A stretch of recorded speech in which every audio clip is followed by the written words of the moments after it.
নমস্কাৰ, মই মজিদ। বন্ধুসকল, পলকতে চাওঁ আজি সন্ধিয়াৰ 7টা গুৰুত্বপূৰ্ণ খবৰ। প্ৰথমটো খবৰ, আজিৰ পৰা আৰম্ভ হৈছে অসম বিধানসভাৰ বাজেট অধিৱেশন। 21 দিনীয়াকৈ অনুষ্ঠিত হ'ব অসম বিধানসভাৰ বাজেট অধিৱেশন। অহা 10 জুলাইত বিত্তমন্ত্ৰী জয়ন্ত মল্ল বৰুৱাই দাখিল কৰিব 2026-27 বিত্তীয় বৰ্ষৰ পূৰ্ণাংগ বাজেট। পৰৱৰ্তী খবৰ, বাংলাদেশী বিতৰণক লৈ সদনত বিস্ফোৰক মন্তব্য AIUDFৰ। মৌলানা বদৰুদ্দিন আজমল আৰু মুজিবুৰ ৰহমানে আনিলে ডাঙৰ অভিযোগ।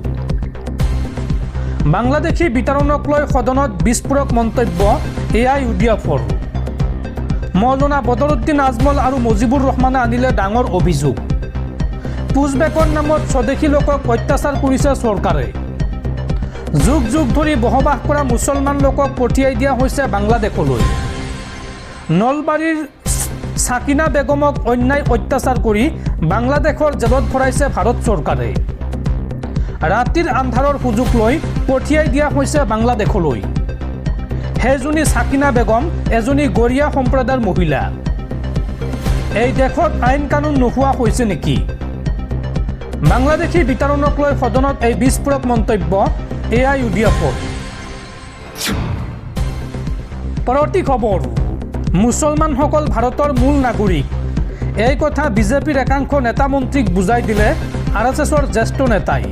মুছলমানসকল ভাৰতত ভাৰতীয় হিচাপে নাই, ভাৰতৰ অভিন্ন অংগ মুছলমানসকল। এই মন্তব্য জ্যেষ্ঠ RSS নেতাৰ।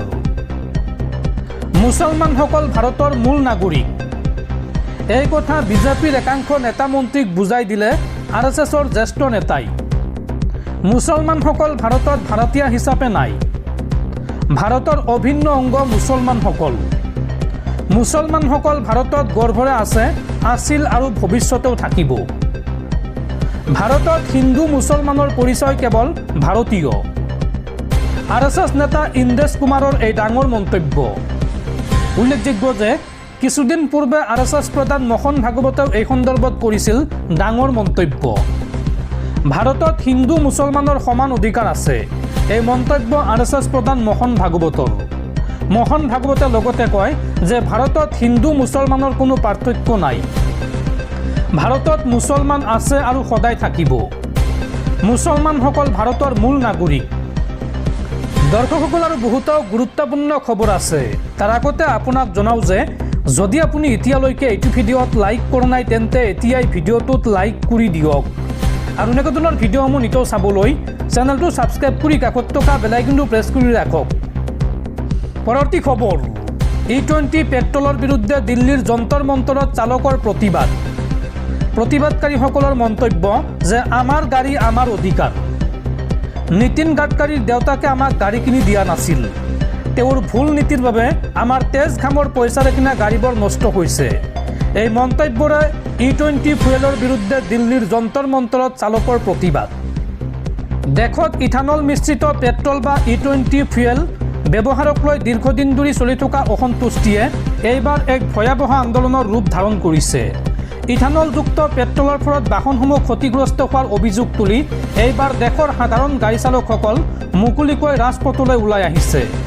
আমাৰ গাড়ী আমাৰ অধিকাৰ এই মূল শ্লোগানটো সাৰথি কৰি দেওবাৰে 5 জুলাই তাৰিখে দেশৰ ৰাজধানী দিল্লীৰ ঐতিহাসিক যন্তৰ মন্তৰত এক অভূতপূৰ্ব আৰু বিশাল প্ৰতিবাদ দেখা পোৱা যায়।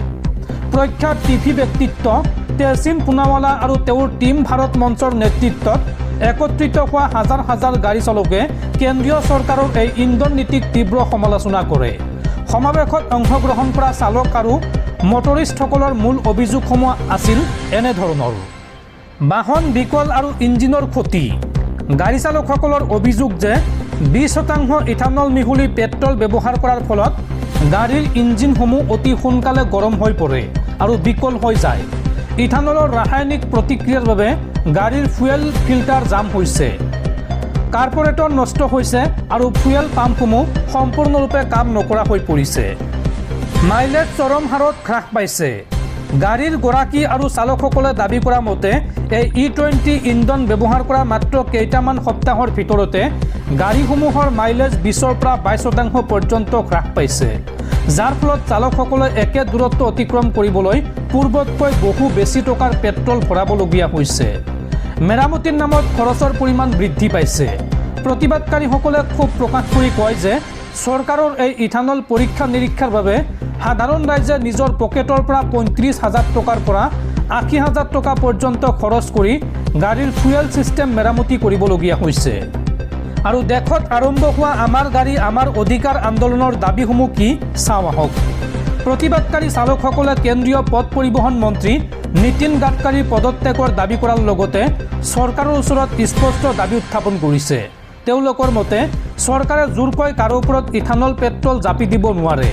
পেট্ৰল পাম্পসমূহত E20 ইন্ধনৰ সমান্তৰালভাৱে পুৰণি গাড়ীসমূহৰ বাবে 100% বিশুদ্ধ পেট্ৰল উপলব্ধ কৰাব লাগিব, যাতে গ্ৰাহকে নিজৰ পচন্দৰ ইন্ধন বাছি ল'ব পাৰে।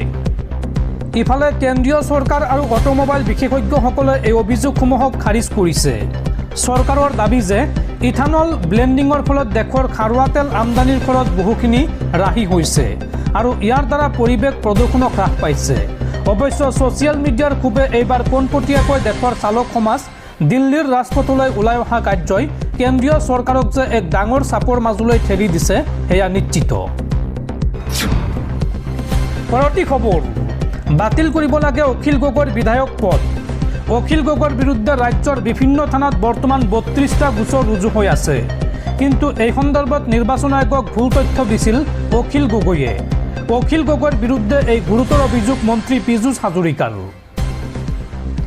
বাতিল কৰিব লাগে বিধায়ক অখিল গগৈৰ বিধায়ক পদ। নিৰ্বাচন আয়োগক ভুল তথ্য দি নিৰ্বাচনত প্ৰতিদ্বন্দ্বিতা কৰিছিল অখিল গগৈয়ে। অখিল গগৈৰ বিৰুদ্ধে ৰাজ্যৰ বিভিন্ন থানাত ৩২টা গোচৰ ৰুজু হৈ আছে। কিন্তু অখিল গগৈয়ে নিৰ্বাচন আয়োগক দিছিল মাত্ৰ ২১টা গোচৰ ৰুজু হোৱাৰ তথ্য। অখিল গগৈয়ে এতিয়া নিজেই ১৬৫টা গোচৰ আছে বুলি স্বীকাৰ কৰিছে। তেন্তে কিয় ভুল তথ্য দিছিল ইয়াৰ তদন্ত হ'ব লাগে। অখিল গগৈৰ সকলো মিছা কথা ফাদিল কৰা হ'ব। অখিল গগৈৰ সদস্য পদ খাৰিজ কৰিব লাগে। অখিল গগৈৰ বিৰুদ্ধে এই গুৰুতৰ অভিযোগ মন্ত্ৰী পীযুষ হাজৰিকাৰ। পৰৱৰ্তী খবৰ, অসমত যধে মধে উচ্ছেদ চলোৱাক লৈ উচ্চতম ন্যায়ালয়ৰ দ্বাৰস্থ হ'ব মৌলানা বদৰুদ্দিন আজমল। জাননী নিদিয়াকৈ চৰকাৰে মুছলমানক উচ্ছেদ চলোৱাৰ অভিযোগ। বছৰ বছৰ ধৰি থকা খিলঞ্জীয়া মুছলমানক উচ্ছেদ কৰিছে চৰকাৰে। এই মন্তব্য AIUDFৰ বিধায়ক তথা দলটোৰ মুৰব্বী বদৰুদ্দিন আজমলৰ। বিধানসভা চৌহদত উচ্ছেদক লৈ ডাঙৰ মন্তব্য মৌলানা বদৰুদ্দিন আজমলৰ। উচ্ছেদক লৈ এইবাৰ উচ্চতম ন্যায়ালয়ৰ দ্বাৰস্থ হ'ব মৌলানা বদৰুদ্দিন আজমল। জাননী নিদিয়াকৈ চৰকাৰে মুছলমানক উচ্ছেদ চলোৱাৰ অভিযোগ। বছৰ বছৰ ধৰি থকা খিলঞ্জীয়া মুছলমানক উচ্ছেদ কৰিছে চৰকাৰে আৰু ইয়াৰ সকলো উত্তৰ আদালতত দিব লাগিব চৰকাৰে। বিধানসভা চৌহদত উচ্ছেদক লৈ এই ডাঙৰ মন্তব্য বদৰুদ্দিন আজমলৰ। পৰৱৰ্তী খবৰ, গুৱাহাটী মহানগৰীত পুনৰ বিজেপি নেতাৰ গুণ্ডাগিৰি। বিধায়কৰ ঘনিষ্ঠ হিচাপে পৰিচয় দি গুণ্ডাগিৰি যুৱ নেতা অভিলাষ দত্তৰ। নিৰীহ যুৱকক গুৰুকৈ প্ৰহাৰৰ অভিযোগ। নিশা গুৱাহাটী মহানগৰীত বিজেপি নেতাৰ গুণ্ডাগিৰি। নিৰীহ যুৱকক গুৰুকৈ প্ৰহাৰৰ অভিযোগ। বিধায়কৰ ঘনিষ্ঠ হিচাপে পৰিচয় দি গুণ্ডাগিৰি যুৱ নেতা অভিলাষ দত্তৰ। গাড়ী অভাৰটেক কৰাক লৈ লতাশিলত অতি বেয়াকৈ প্ৰহাৰ যুৱকজনক আৰু প্ৰাণে মৰাৰ ভাবুকি দিয়াৰ অভিযোগত যুৱকজনৰ লতাশিল থানাত এজাহাৰ দাখিল। CCTVত বন্দী হৈছে অভিলাষে যুৱকজনক প্ৰহাৰ কৰাৰ দৃশ্য। পৰৱৰ্তী খবৰ, মন্ত্ৰিত্ব ত্যাগ কৰিব কেন্দ্ৰীয় পথ পৰিবহণ মন্ত্ৰী নীতিন গাডকাৰীয়ে। হঠাৎ কিয় এই সিদ্ধান্ত চাওঁ আহক। অচিৰেই দেশৰ ৰাজনীতিত এক ডাঙৰ পৰিৱৰ্তন আহিব পাৰে। বহুকেইগৰাকী ৰাজনৈতিক বিশ্লেষক আৰু ৰাষ্ট্ৰীয় সংবাদ মাধ্যমে এই খবৰ প্ৰকাশ কৰিছে যে কেন্দ্ৰীয় পৰিবহণ মন্ত্ৰী নীতিন গাডকাৰীয়ে অচিৰেই এৰিব মন্ত্ৰিত্ব। স্বইচ্ছাই তেওঁ কেন্দ্ৰীয় মন্ত্ৰিত্ব এৰিব বিচাৰিছে বুলি খবৰ প্ৰকাশ পাইছে। ৰাষ্ট্ৰীয় সংবাদ মাধ্যমত প্ৰকাশিত খবৰ অনুসৰি পথ পৰিবহণ আৰু ঘাইপথ মন্ত্ৰালয় আৰু ৰেল মন্ত্ৰালয় একত্ৰিত কৰি অচিৰেই দেশত গঠন কৰা হ'ব মিনিষ্ট্ৰী অৱ ছাৰ্ফেচ ট্ৰেন্সপৰ্ট। এই সকলোবোৰ মন্ত্ৰালয় একত্ৰিত হোৱাৰ পাছত এগৰাকী মন্ত্ৰীয়ে চোৱা চিতা কৰিব এই বিভাগকেইটা। উল্লেখযোগ্য যে এতিয়ালৈকে নীতিন গাডকাৰী পদত্যাগৰ বিষয়টো কোনোৱে আনুষ্ঠানিকভাৱে প্ৰকাশ কৰা নাই। ৰাজনৈতিক মহলত চলা চৰ্চা অনুসৰি চলিত বৰ্ষতে হঠাতে কেন্দ্ৰীয় চৰকাৰত এই বৃহৎ ৰদবদল হ'ব পাৰে। পৰৱৰ্তী খবৰ, মধ্যপ্ৰাচ্যত যুদ্ধৰ উত্তেজনাৰ মাজতে আমেৰিকাৰ উপৰাষ্ট্ৰপতিক প্ৰত্যাহ্বান জনাই ইজৰাইলৰ প্ৰধানমন্ত্ৰী বেঞ্জামিন নেতানিয়াহুৰ ডাঙৰ মন্তব্য। ইজৰাইলৰ প্ৰধানমন্ত্ৰী বেঞ্জামিন নেতানিয়াহুৱে কয় যে ইজৰাইল অকলশৰীয়া নহয়, ইজৰাইলৰ সৈতে 140 কোটি ভাৰতীয়ৰ সমৰ্থন আছে। উল্লেখযোগ্য যে শেহতীয়াকৈ আমেৰিকাৰ উপৰাষ্ট্ৰপতি জে.ডি. ভেন্সে উল্লেখ কৰিছিল যে সমগ্ৰ বিশ্বত আমেৰিকাই হৈছে ইজৰাইলৰ একমাত্ৰ শক্তিশালী বন্ধু, আৰু তাৰ পিছতে আমেৰিকাৰ উপৰাষ্ট্ৰপতিক প্ৰত্যাহ্বান জনাই এই মন্তব্য কৰিছে প্ৰধানমন্ত্ৰী বেঞ্জামিন নেতানিয়াহুৱে।